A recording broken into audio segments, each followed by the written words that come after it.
Salut, c'est Trado. Voilà ma vidéo de mise à jour pour l'or. L'or continue sur sa lancée, hein. Depuis qu'on a cassé le drapeau à la hausse, eh bien, les objectifs assignés sont clairs. La vulgate technique dit que l'objectif est à rechercher du côté du report du mât sur la base du drapeau, donc ça veut dire à terme les 1660 et on y va qu'à un quart. Aujourd'hui, cependant, la hausse a été plus intéressante puisqu'elle nous a permis de nous affranchir de la première résistance des 1526 correspondant au plus haut du 11 mai. Ce qui veut dire que si on adopte la figure dite de tasse avec anse, on aurait pour objectif le report de l'amplitude de l'anse, de la tasse pardon, au-dessus de la ligne d'eau, ce qui concrètement veut dire que si on prend cette hauteur-là, eh bien on aurait pour objectif au minimum d'aller chercher pile poil le haut de la fourchette d'Andrews orange. Donc une fois de plus, il y a une convergence des objectifs.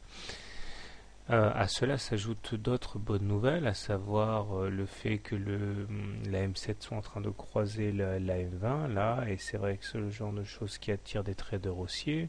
Le MACD vient de croiser à la hausse son signal.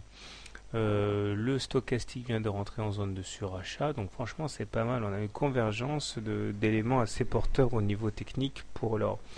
Maintenant, et conformément à son habitude, il ne faut pas s'attendre à ce que l'or fasse ça en ligne droite, d'autant qu'on devrait avoir à un moment ou à un autre quand même un pullback sur la moyenne mobile à 20 séances, donc ça veut dire qu'on peut très bien envisager demain d'avoir un reflux sur la M20, question de retourner cette M20 pour asseoir la tendance haussière, parce que maintenant si on est au-dessus de la M20, celle-ci est toujours décroissante, ce qui veut dire qu'on n'est pas officiellement en tendance haussière, même si les éléments techniques et graphiques présupposaient la hausse en cours depuis un moment.